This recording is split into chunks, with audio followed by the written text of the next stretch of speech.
안녕하세요. 결혼한 지 14년 만에 이혼을 결심한 50대 여성이에요. 결혼 생활 횟수에 비해 제가 나이가 많죠. 어디서부터 어떻게 이야기해야 하나 싶은데, 원래 결혼 생각이 없었는데 뒤늦게 남편이란 사람을 만나 팔자에도 없는 결혼을 했거든요. 그리고 이후로 사실 돌이켜보면 그동안에도 별의별 일이 있었지만 아이를 핑계로 먹고 사는 걸 핑계로 어영부영 넘어갔던 게 사실이에요. 뒤늦게 한 결혼이었던 만큼 남들 눈에 잘 사는 걸로 보였으면 싶어서 어떻게든 이혼만큼은 피하고 싶기도 했고요. 그런데 얼마 전 그 일을 겪고 나니 제 인생이 안타깝고 더는 이렇게 못 살겠다 싶네요. 남편하고는 먼 친척의 소개로 만났습니다. 남편은 당시 공장 생산직으로 근무하고 있었고 저는 중소기업에 다니는 회사원이었어요. 남편이나 저나 솔직히 별 볼 일은 없었지만 저는 남편의 근면성실하고 책임감 있는 성격이 마음에 들었고 남편은 남편대로 수더분하면서도 알뜰살뜰한 제가 좋았다대요. 어느 다른 연인들과 마찬가지로 작은 다툼이 있기도 했고 서로 헤어지니 많이 한 적도 있지만 그래도 결국 연애 2년 만에 남편이 먼저 결혼하자 했고 저도 남편 정도면 결혼 상대로 나쁘지 않다는 생각에 그러자 했습니다. 결혼 당시 양가에서 특별히 받은 건 없어요. 아버님은 일찍이 돌아가셨고 이후로 어머님과 남편 그리고 시동생과 신우까지 그렇게 네 식구가 의지하며 살았다고 들었거든요. 그리고 저희 집 사정도 별반 다르지 않았습니다. 비록 부모님은 두 분 다 건강하셨지만 제가 시집 간다고 한몫 챙겨주실 만큼의 재산은 갖고 계시지 않았으니까요. 그나마 다행히 두 분 앞으로 집 한 채 있고 자식들한테 손 벌리지 않을 정도는 되셨으니 그것만으로도 감사한 마음이었죠. 아무튼 시댁에서 아무것도 해주지 않는 마당에 저라고 딱히 친정에 손을 벌리고 싶은 생각은 없었어요.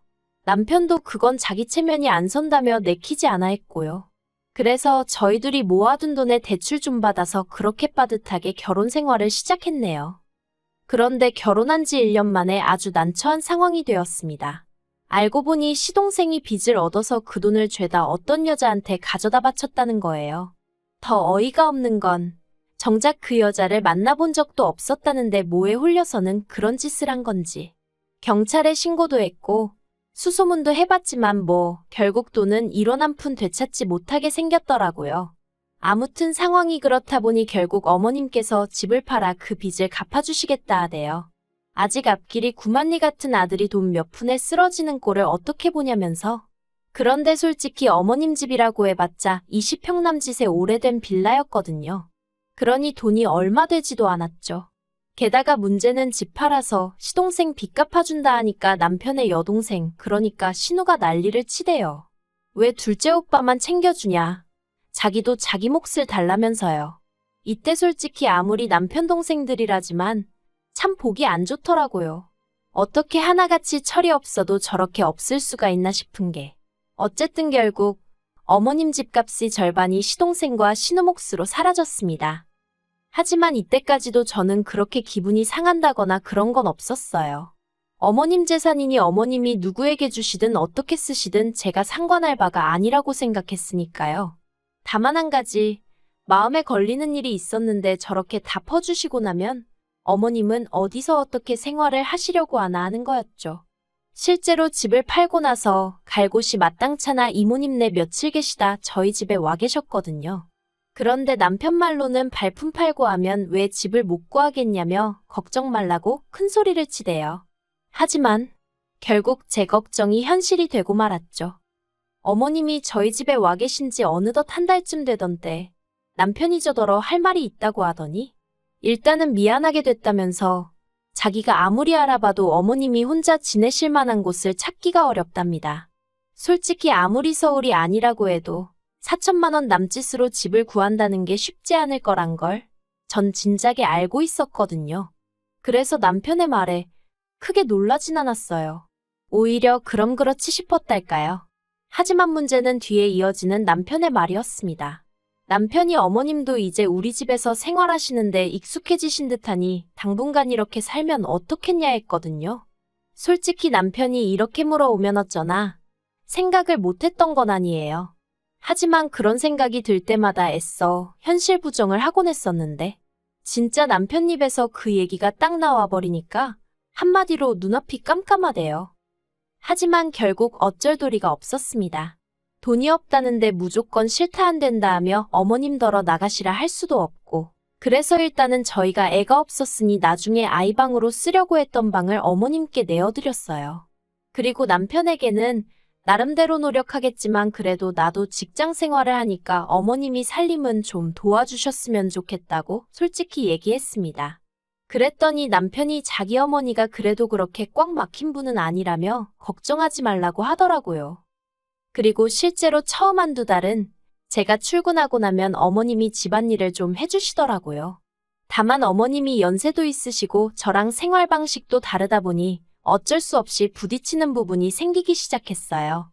특히 청소 같은 경우 저는 하루에 한 번은 꼭 진공청소기를 하는 편이었던 반에 어머님은 눈에 띄는 큰 것들만 치우셨는데, 그나마도 쓰레기통에 버리시거나 하는 게 아니라 그냥 당신 눈에만 안 띄게 소파 밑에 밀어 넣으신다던가 대충 한쪽으로 밀어두시기 일쑤셨죠. 심지어 한 번은 당신이 드신 과자 껍데기를 쬐다 당신 이불 밑에 넣어두신 적도 있었으니까요. 그래서 제가 이러시면 집에 벌레 생기고 안 좋다 한마디 하니까 두면 알아서 버릴 걸 기어이 한마디라도 하고 싶어서 그런다며 마치 제가 시비를 건다는 식으로 말씀하시더니 치사하고 더럽다고 그럴 거면 네가 다 알아서 해라 하시는데 정말 뭐라달리 할 말이 없더라니까요. 그런데 또 빨래를 하실 때는 어찌나 깔끔을 떠시던지 걸핏하면 세탁물에 락스를 넣으시더라고요. 전 처음에 왜 제 옷들이 얼룩덜룩해지는지 이해를 못했는데 알고 보니 온갖 빨래를 죄다 같이 빠시면서 거기다 락스를 들이부으셨던 거죠. 더 황당한 건 정작 어머님 옷을 빨 때는 안 그러셨다는 거예요. 그리고 그런 일이 몇 번이고 반복되고 나서야 어머님이 살림하기 싫다는 걸 그런 식으로 시위하셨다는 걸 알겠더라니까요.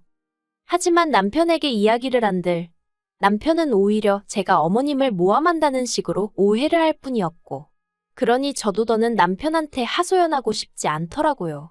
그래서 이후로는 그냥 제가 되는 대로 청소도 하고 빨래도 하고 그렇게 살림을 했어요. 힘들어 안 되겠다 싶은 날은 남편한테 하라고 시켰고요. 그러면 어머님은 그게 또 못마땅하셔서 집에 여자가 둘이나 있는데 왜 남자가 살림에 손을 대냐고 역성을 내셨지만 저도 저대로 제 방식대로 밀고 나갔네요. 그러니 어머님하고 제 사이는 날이 갈수록 불편하고 안 좋아질 수밖에 없었죠. 게다가 저를 힘들게 하는 건 그뿐만이 아니었습니다. 어머님과 합가한 지 1년 좀 지나서 제가 지금의 딸을 갖게 되었어요. 하지만 어머님께서는 여전히 살림을 도와주실 생각이 전혀 없어 보이시대요. 오히려 어머님은 당신은 예전에 임신한 상태에서 애 하나는 없고 애 하나는 손잡고 그런 와중에도 살림을 했네, 돈을 벌었네, 그런 말씀이나 하셨으니 한마디로 엄살 떨지 마라, 유세 부리지 마라. 솔직히 그럴 생각도 없었지만 그런 어머님의 반응에 참으로 서운했고 그때 진 응어리는 10년이 지나도 풀어지지가 않네요. 아무튼 그래도 다행히 그때 제가 다니던 회사 사장님이 저를 워낙 좋게 봐주셨거든요. 그래서 마음 편히 애 낳고 오라고 해주셔서 덕분에 1년 반 후에 회사에 무사히 복귀할 수 있었어요. 그리고 제가 회사에 안 나가고 집에 있던 그 시간 동안 무슨 일이 있었는지는 구구절절 얘기하지 않겠습니다. 한마디로 지옥 그 자체였거든요. 그래도 제가 한 가지 어머님께 감사하게 생각하는 게 있다면 저희 딸이 어린이집 가기 전까진 그나마 어머님 덕을 봤다는 거예요. 물론 공짜는 아니었어요.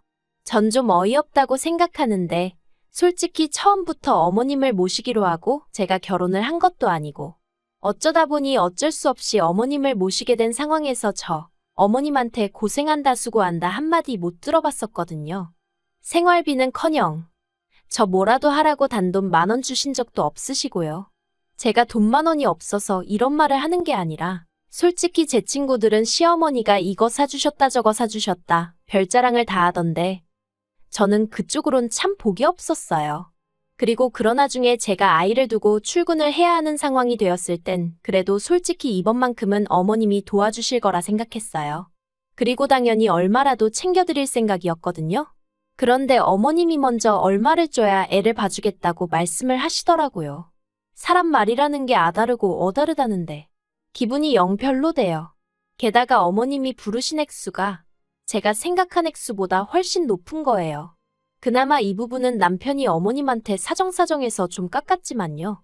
그래도 어쨌든 덕분에 회사 계속 다니면서 돈 벌고 애도 잘 커졌고 그래서 감사하게 생각하고 있네요. 하지만 이런 감사한 마음과 별개로 지난 세월 동안 제가 생각해도 정말 고생을 많이 했어요. 어머님의 꼬장꼬장한 성격에 절하고 매번 내내내하고 절절매가며 산 건 아니지만 그래도 생전 남편이 제 편을 들어주지 않으니 어디 의지할 데가 없었죠. 게다가 시동생이랑 신우는 걸핏하면 어머님 뵈러 온답시고 저희 집을 드나들었는데 그러면 어쨌든 손님이라고 밥은 먹여 보내야 할 거 아니냐며 그렇게 어머님이 저한테 이거저거 하라고 시키시는 거예요. 그리고 진짜 짜증나는 건 밥솥에 멀쩡하게 밥이 있는데도 가탄밥을 대접하는 거라며 밥까지 새로 하게 하셨는데 나중에는 진짜 밥이고 뭐고 다 집어 던져버리고 싶더라니까요. 게다가 시동생들은 그렇게 거진 10년 가까이 우리 집에서 툭하면 밥 처먹고 가놓고 생활비는 돈 10만 원도 내놓지를 않대요. 제가 만약 시동생이건 신우건 그쪽 입장이었으면 내 엄마 모시고 사는 형수가 올케가 고맙고 안쓰러워서라도 그렇게 입싹 닥진 못했을 것 같은데 말이죠. 그러다 제가 올 초 크게 아팠어요. 병원에서는 면역력이 떨어져서 그런 것 같다는데 제가 느끼기에 이건 다 스트레스 때문이다 싶대요. 그리고 저도 이제 나이가 들어서 그랬는지 그때만큼은 손가락 하나 까딱도 하기 싫더라고요. 하지만 금요일 저녁 퇴근하고 온 저를 보자마자 어머님이 냉장고에 찍어 먹을 게 하나 없다며 저더러 찌개를 끓여라 어째라 하시는데 진짜 그냥 너무 힘들어서 눈물이 나더라고요. 그래서 어머님께 제가 식사 시켜드릴 테니 애하고 그거 드시라 하곤 설렁탕 시켜드리고 전방에 들어가서 잤어요. 정말 기절하듯 잠에 들었죠.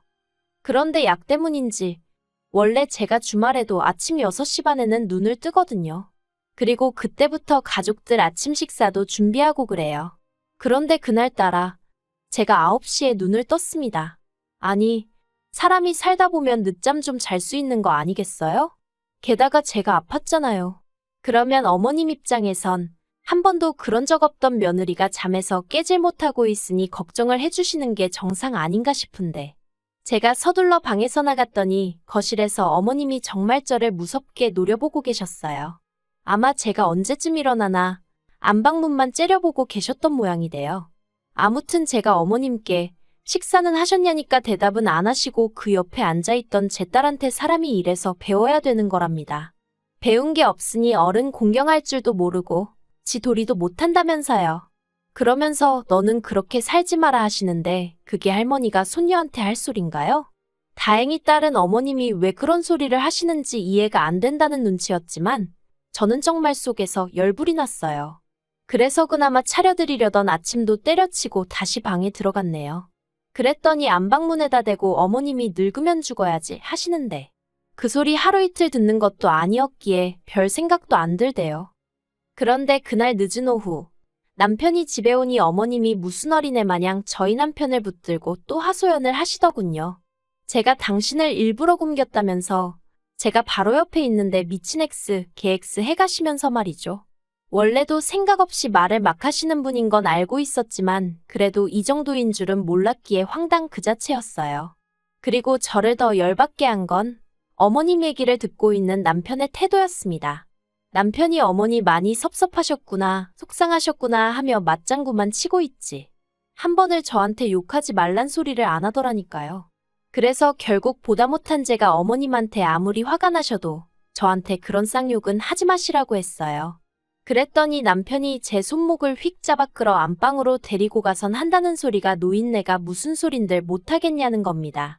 나라님한테도 저렇게 욕하시고 돌아가신 아버님한테도 저렇게 하시는 분이라면서 저더러 그러려니 하라나요?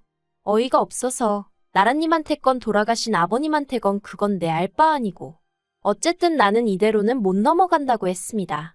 내가 이날이 때까지 어머님한테 뭐 인정받자고 그 비위 맞추고 산 건 아니지만 처음 아침밥 한 번 안 차려드렸다고 그런 쌍욕을 먹어야 한다곤 생각 안 한다고 이거 사과 못 받으면 더는 같이 못 산다 했죠. 그러자 남편이 저더러 미쳤냐입니다. 어디 대들 상대가 없어서 어머님을 상대로 그러냐면서 세상 천지의 시어머니한테 사과받겠다고 드는 며느리는 저밖에 없을 거라나요? 그리고는 저더러 한다는 말이 솔직히 제가 어머님한테 뭘 얼마나 해드렸다고 유세냐 돼요. 어차피 어머님이 안 계셨어도 우리 가족 삼시세끼는 먹고 살았어야 하는데 거기다 숟가락 젓가락 하나 더 올린 거 아니냐고. 그래놓곤 이제 와서 얼마나 어머님을 위해 드린 척 하지 말라는데. 정말 기가 막히더라고요. 그래서 남편더러 네가 그렇게 생각하는지 몰랐다. 소름 끼친다 하곤 이혼하자 했어요. 그러니까 남편이 저더러 헛소리 좀 하지 말랍니다. 그냥 저 하나만 참고 넘어가면 될걸 괜히 일 키우지 말라나요? 그리고 솔직히 이후로 또 몇 달 동안 이혼 생각을 하면서 정작 행동엔 옮기지 못하고 있었어요. 가장 마음에 걸린 건 아무래도 딸하고 돈이었죠. 딸을 제가 키우고 싶은데 그러면 살 곳도 마련해야 하고 어쨌든 제가 직장이 있긴 했어도 이혼하고 나면 수입이 반토막 나는 거니 그걸로 둘이 살 수 있을까 걱정도 되었고 그래서 이도저도 못하고 있었거든요. 그런데 지난달 초 저희 어머님이 위암 판정을 받으셨네요.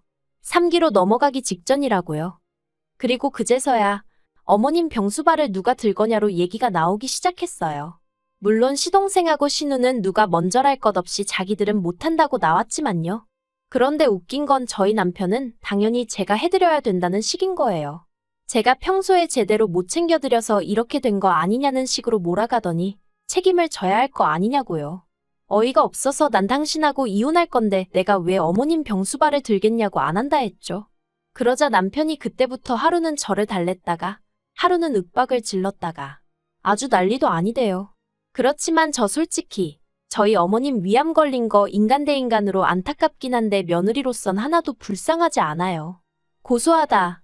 잘됐다 그런 건 아니지만 적어도 제가 어떻게 해드리고 싶다, 도와드리고 싶다 그런 마음은 안 생기네요. 그리고 저는 결국 딸을 데리고 친정으로 왔습니다. 뿐만 아니라 저도 제 나름대로 따로 찬 주머니가 있었기에 이혼을 위해 변호사도 샀어요. 이제 미뤄왔던 숙제를 해야 할 시간이란 마음으로 하나씩 준비해서 해결해 나가려고요. 어머님 병간 오고 나발이고 그건 남편 사정이고 저는 이제라도 제 인생을 되찾아야겠습니다. 딸은 어디까지 알고 이해하는 건진 몰라도 저더러 자긴 제 편이라대요. 솔직히 딸한테는 그냥 미안한 마음뿐이에요. 아무튼 이제라도 네 엄마, 네가 한번 챙겨가며 살아봐. 장담컨대 얼마나 다루기 힘든 양반인지 너도 금방 깨닫게 될 거고 나한테 진짜 고맙고 미안해서 피눈물을 흘리게 될 거라고 얘기해주고 싶네요.